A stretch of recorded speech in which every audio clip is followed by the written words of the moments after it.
Hey, family. Welcome back to the channel. Y'all know what time it is. Like y'all don't know what time it is. It is powwow time. Ha. And I went to one yesterday and I'm going back tomorrow. It was so exciting. I got some pictures I shared on my community page, and I made a couple of reels, or what are they called on YouTube? Shorts. I made a couple of shorts. And so those are exciting. I got a few more to make, and I'm gonna record some more tomorrow. I gotta clean out my camera, but yeah, it's powwow time, and you can go to powwows.com, give them your email, sign up, and you will get notifications about powwows happening all over the United States. Well, all over Turtle Island. That's how I like to say. And I'm just really excited. I got me a new ring, and I got me a fresh bundle. That's what you see. It is so fresh, let me tell you, that it's burning slow. It goes out on its own, and it's just like the most healing and cleansing with my space that I've experienced in a while. Got to make sure I don't burn my book. I doubted if it'll be able to burn. When I was young, our house got burned down. It was like some craziness. It wasn't no accident. But there was one shelf in the living room right next to where the fire got. It was a firebomb, and this one shelf had a 1611 version of the Bible on that shelf, and now we still have that Bible because that shelf, the whole wall, everything around it burned, but the one piece of shelf that the 1611 Bible was on didn't burn. And I was about 14 years old when that happened, and let me tell you, it really made an impression on me about how important the words of the book were. It was really like a testimony. Anyhow, on to the powwow stuff. I'm going to start showing you guys some pictures because it was so exciting. And I wanted to say something. I was sitting here and I remember growing up seeing those POW signs, and I really didn't know what they meant, prisoner of war. And then when the one, those flags with like this silhouette on it, and they say POW. And as I grew up, I learned what it meant, and now thinking about it and thinking about powwow and how the POW is, you know, and I realized, you know what, the Native Americans, the Turtle Islanders, what I would like to say, we still are POWs, and the powwows are very, very important because there was a time when we weren't allowed to dance. So you don't got to go. I have my own personal powwows all the time. Yes, I do. And I dance in my backyard, make a little fire. Powwow. Let's look at some of these pictures. This stuff was awesome. This stuff was awesome. I'm going back tomorrow, like I said, so I'll have some more pictures. But yeah, and then I also had took the kids, and these are just my last two kids. A lot of the stuff I'm doing with them, I've never done with any of my other kids that are all grown up. But I took them to go see the fireworks the other day, and the three of us were kind of like bummed out because I haven't went to go see it in I don't know how long. I don't mess with that because it's to me it's glorifying war. And so we left early, and my son made a comment on the way that some of those fireworks were sounding. They were sounding like nukes or whatever that missile sound is. It was very disturbing. And I just wish America would wake up and realize that we don't need to glorify death and destruction and victory and all that when it has to do with death. And so, but on a positive note, this powwow is off the chain, and it ain't finished. It goes 3 days. So it was yesterday, today, and tomorrow. But it's like an hour away from me. It's in Mashpee, Massachusetts. So you definitely want to, if you're in the area, you want to definitely check it out. But yeah, it doesn't even remind you of the guy a little bit from Apocalypto, which that guy is probably old now, but he reminded me of the one who named jaguar paw. He named him Almost because he almost got away.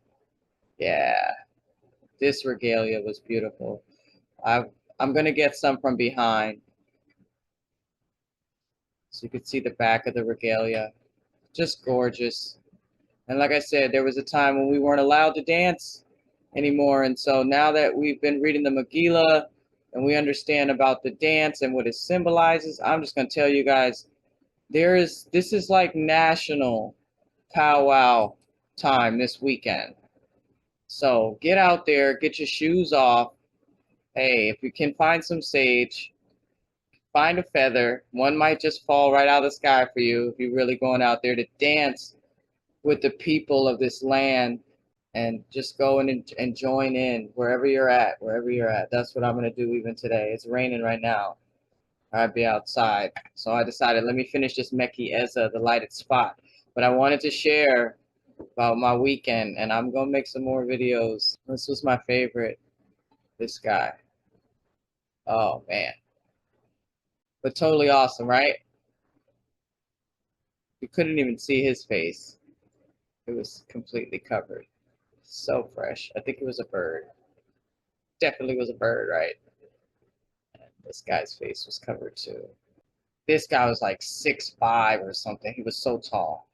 So it was really like, I got a picture of the back of him. I'll post it in the community page. But this guy, man, his regalia just, it looked like, for real, I just, from the back, I was saying Batman. It was so fresh. But it was a different kind of Batman, man. It was like, my eyes had a field day yesterday.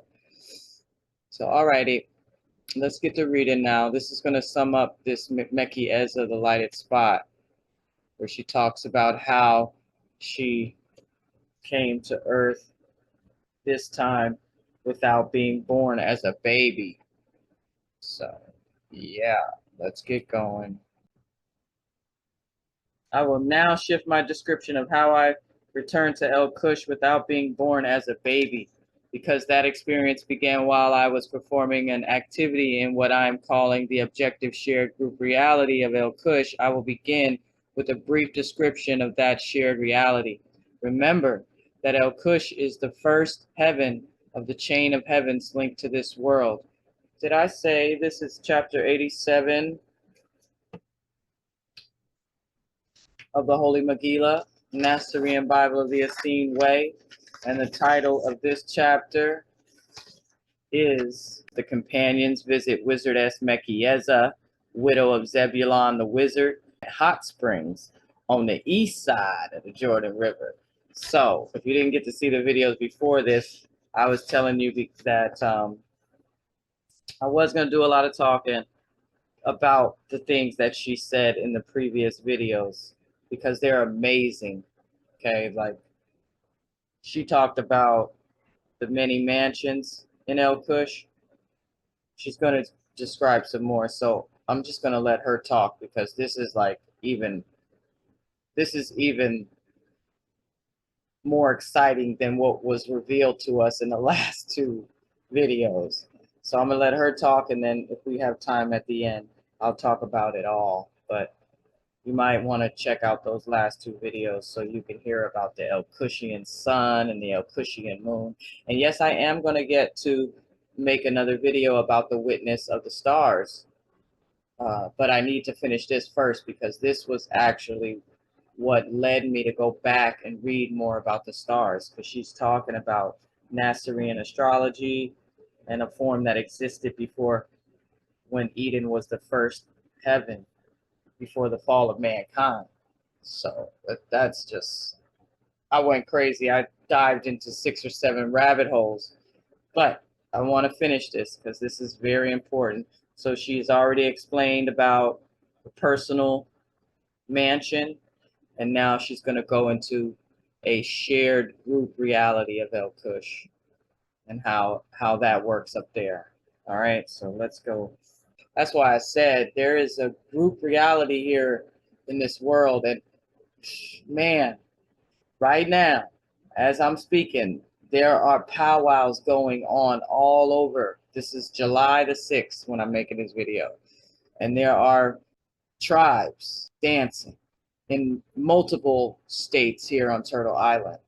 So dance, because you will join this shared group reality that we're living in here. And there's a video about co-creators. If you don't know what I'm talking about, you might want to check that video out. But all right. So, but this is about the shared group reality of El Kush. Because that experience began while I was performing an activity in what I am calling the objective shared group reality of El Kush, I will begin with a brief description of that shared reality. Remember that El Kush is the first heaven of the chain of heavens linked to this world. It is like the description I read to you from the Matanah about an early Eden before the fall of humankind. The tree of life, angels ask, and the elders and eldresses of the 12 tribes require that all man-made gadgets, such as my peace chariot, her peace chariot, it talks about it in the very first video of this series. Okay, but it's like a wheelchair that was made by her adopted son. All right, now, like I said, this is even more exciting than what she revealed to us already in the previous two videos. She says, the tree of life, angels ask, and the elders and eldresses of the 12 tribes require that all man-made gadgets, such as my peace chariot, not pollute the shared atmosphere, instead being powered by ingenious rotations of the moving parts in combination with physical and mental power. When I say mental power, behold, in El Kush, as would have happened in Eden, had humanity not let the seraphim in the door, the subtle atmosphere, in combination with advanced yogic mental development, enables one to move objects with the mind. Listen at this. She says in verse 270, you have heard that some yogis in India have developed their yogic powers to the point that they can levitate or communicate directly mind to mind or perform other such paranormal acts. In El Kush, the subtle ethereal atmosphere enables such things to be far more common amongst the population. Imagine a natural paradise populated by advanced yogis in an atmosphere which enables such powers to blossom, with the results being far less need for man-made gadgets. And you have the general idea of what it's like to reside in El Kush. When you read in the Megillah portion called the Book of Enoch about what the world would be like if humankind walked the positive path linked to the 7 seals, lo, that glorious civilization therein described is what El Kush is like. However, I will tell you no more about El Kush, for, as my beloved Zebulon was fond of saying, it would spoil the surprise. As his chief student, Zabadiel, can attest, Zebulon was exceedingly fond of arranging what he called happy surprises. Mechezah paused and smiled at Zabadiel. Zabadiel said, indeed, in fact, one of his favorite sayings was, everyone loves a happy surprise. And so I arranged them. Ora, the daughter of Wizard Zabadiel and Wizardess Tehillah, said, my father happily carries on that tradition of his teacher. My childhood was full of surprises, full of happy surprises. Tehillah added, fortunately, they were always sweet surprises and not so shocking as to be unpleasant. Zabadiel said, Zebulon also often said, a happy surprise is not one that disturbs the recipient's happiness.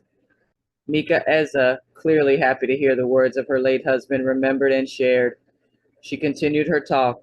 Yea, I am done describing El Kush in detail, but now I will share the story of how I came to earth from El Kush as an adult without being born as a baby.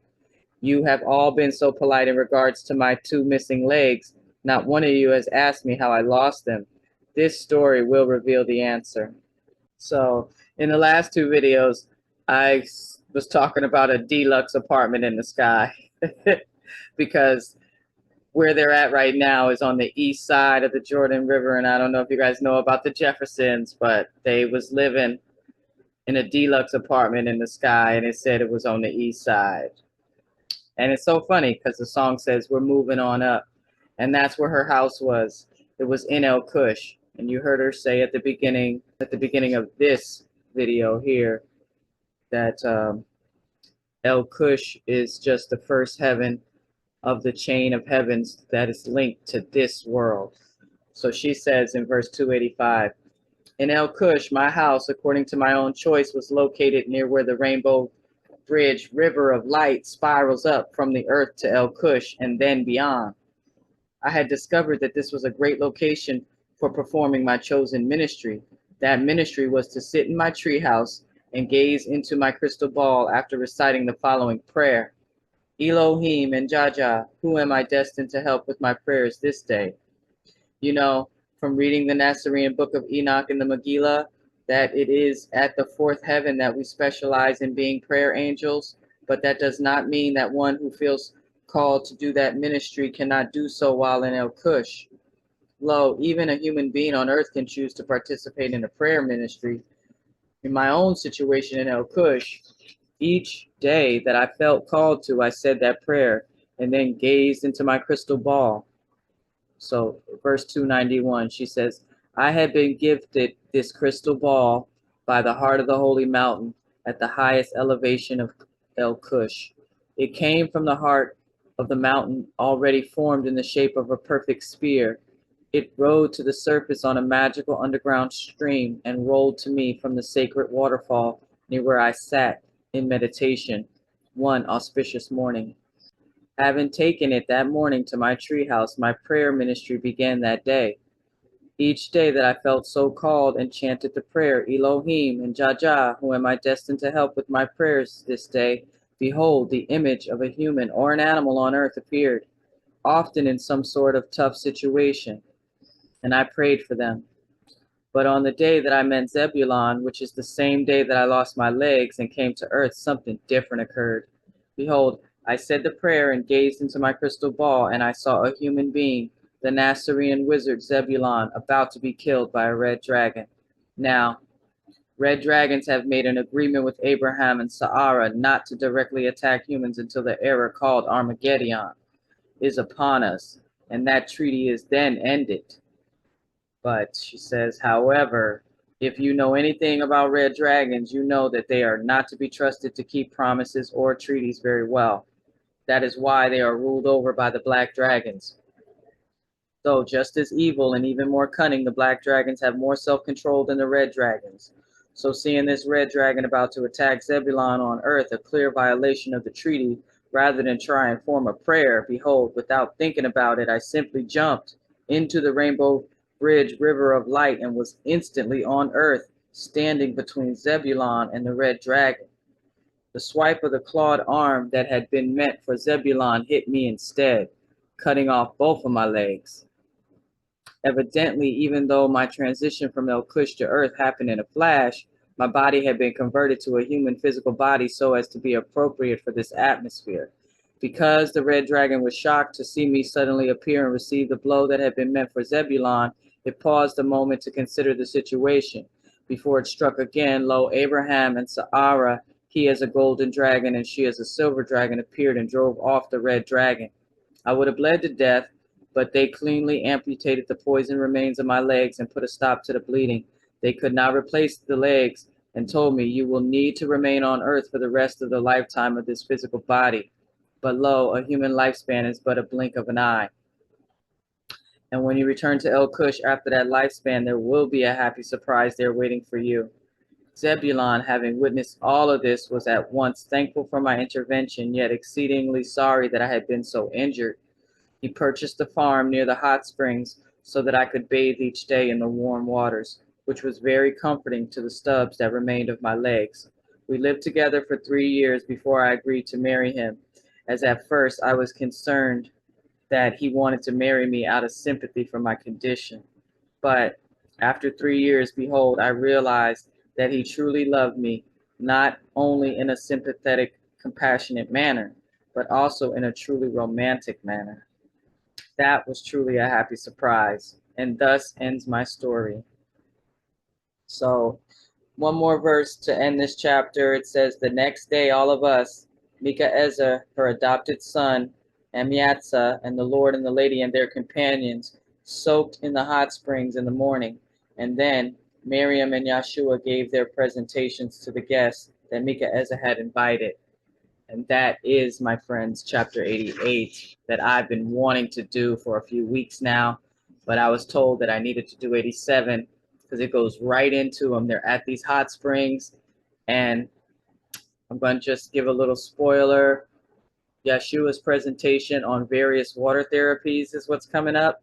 And he also heals a blind man and a man that was ill with internal parasites. And they happen to be, the blind man is Mark, and the man with the internal parasites name is Luke. And when you hear these stories, you may think about the Mark and the Luke that we have recorded in the King James for some various reasons, and I'll bring that up when we get to doing this chapter. But I'm also going to be talking some more about former Aaronites that have converted, because I think that's what happened with this Mark and this Luke too. I think they were also former Aaronites, and you'll hear the story when they meet Yahshua, how they change their tune and they begin to spread the news about their healing. And I don't really think I need to explain anything that was said, except that this is pretty fresh. The fact that she was able to come to earth with her full memories and tell us what it's like to be in El Cush, and tell us that we get to visit with our past family and friends for present moment fellowship. Oh man, so I'm so excited. You know, nothing's ever lost. Megillah tells us, you know, there is no such thing as death. We change bodies like we change garments. So let's get this job done, guys. All right. And don't forget, it's powwow time. Go out there and shake a tail feather for me today after you see this video, whatever day it is you watch this video. All right. Be well, friends and family. Be well. All right, so I just wanted to add this at the end because I mentioned a little bit about powwows in the beginning of the video, and I wanted to give an official on what they say in this website, kanawakepowwow.com, Echoes of a Proud Nation. It says, what is a powwow? Powwow time is Native people meeting together to join in dancing, singing, visiting, renewing of old friendships, and making new ones. This is a time to renew thoughts of the old ways and to preserve a rich heritage. Originally, a powwow or celebration, as it is called in the old days, was held in the spring to welcome the new beginnings of life. Often, different tribal nations would come together for the occasion. During these general meetings, the Native American Indians would settle arguments between different groups, form alliances, and trade with one another. It was also a time for families to hold naming and honoring ceremonies. The original powwows often were of religious significance and therefore consisted of different religious songs and dances. Please note that at contemporary powwows, religious dances are usually not performed. Some trace the word powwows to the Algonquin languages. The term, originally pronounced, is powwow, meaning gathering of medicine men and spiritual leaders in a curing ceremony. So that was the original meaning, and the word was this here, P-A-U-W-A-U, and it meant gathering of medicine men and spiritual leaders in a curing ceremony. So that's something else, right? It says that competitive singing and dancing for prize money is a fairly recent change in the traditional powwows, and only registered contestants can participate in the dancing contest. So awesome. Just a little bit about a powwow and what this website says.